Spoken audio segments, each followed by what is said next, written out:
guys, CEO Kenan here from Fiction Atlas Press, bringing you another indie connection. And today I'd like to tell you about some indie books that you might enjoy if you're a fan of Evocation by S.T. Gibson. The first book I have for you is called Bound by Shadows by Vera Winters. Captured by the enemy, bound to a cruel prince, tempted by forbidden power. Eric Solarian, battle mage and wielder of outlawed magic, falls into the clutches of the notorious demon prince Malekith. Now a prisoner in a deadly game, Eric finds his resolve tested and his darkest hungers awakened. Malekith is as captivating as he is ruthless, drawing Eric into a web of sinister plots and forbidden magic. Even as Eric plots his escape, he is inexorably enticed by the demon's magnetic pull. As shadowy schemes unfold and the lines between enemies and allies blur, Eric must decide how far he's willing to go to uncover the secrets of demon magic, and what he's willing to sacrifice for a dangerous obsession that could destroy everything he's ever fought for. The second book I have for you is called Fractured Souls by Ava Marie Salinger. In a city of secrets, a fallen angel and a supernatural agent will risk it all for justice and each other. Cassius Black came to San Francisco seeking redemption. Instead, he found a trail of bodies with missing souls. Morgan King, top agent of the supernatural Argonaut Agency, has been hunting the killers all summer. When fate brings them together, Morgan realizes the infamous devil may be his only hope of stopping a catastrophe. As they delve deeper into a world of dark sorcery and ancient vendettas, Cassius and Morgan find themselves fighting not just for the city, but against their growing attraction. With a mysterious warlock plotting to tear open the nether, they'll need to trust each other with their lives and their hearts. And the third book I have for you is also by Ava Marie Salinger. It's called Arcane Entanglement, The Mage and His Brute, Book 1. He thought he had to choose between duty and desire, but what if he could have both? In an alternate Victorian London where magic reigns supreme, Duke Evander Ravenwood hides a dangerous secret. He's an archmage of unparalleled power. When a brutal murder throws him into the path of Viggo Stonewall, the notorious leader of the underground information guild Nightshade, Evander's carefully constructed world begins to unravel. Forced into an unlikely alliance, Evander and Viggo find themselves drawn into a web of conspiracy that threatens the very fabric of their society.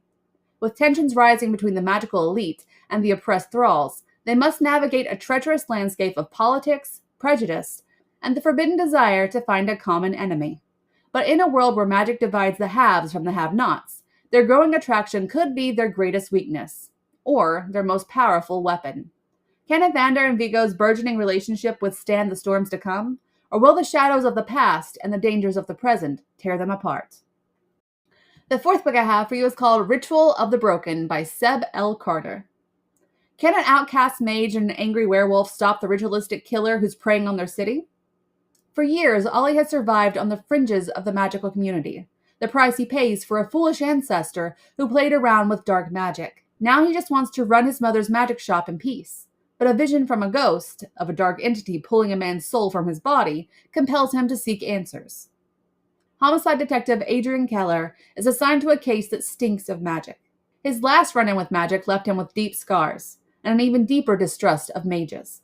So when Ollie shows up at his crime scene, Adrian is about to go fur and claws. But this mage has answers, and though he doesn't like it, Adrian knows he needs help untangling the dark energy surrounding his case.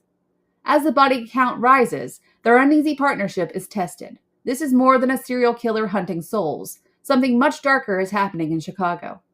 If they don't find a way to stop it, the soul of the world could be the biggest casualty. Ollie and Adrian are forced to confront the specter of their past, and a vast conspiracy within the magical community, even as they grapple with the undeniable attraction between them. The ritual of the broken could break them both, and take the world with it. And the last book I have for you is called Villain by Channy Lynn Feener.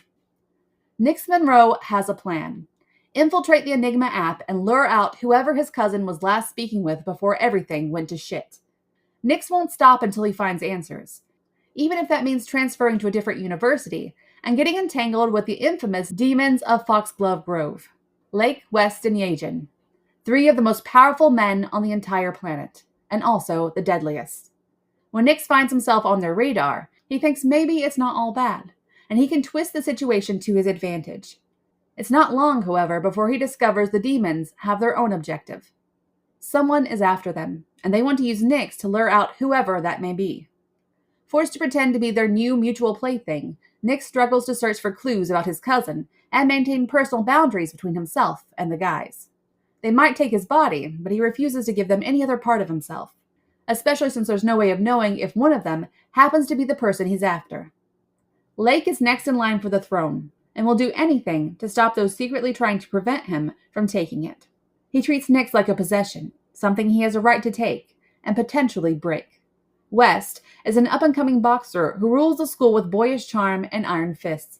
He doesn't try to hide who or what he is, not even from Nyx, the first of the demons to bend him to his will, laughing all the while.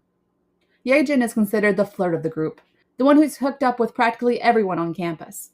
Initially, he's not interested in playing pretend with Nyx, but it isn't long before he's changed his tune. It doesn't take long before Nyx realizes he's in danger of falling for these monstrous men. He needs a way out, and fast, preferably before any of them realize he's been using them as well. Nyx needs to check their names off the list of suspects so he can move on and find his cousin's killer. But what happens when they catch him scheming? Will they help him or destroy him? Okay, that's all from me this week. I'll see you next week on the Indie Connection.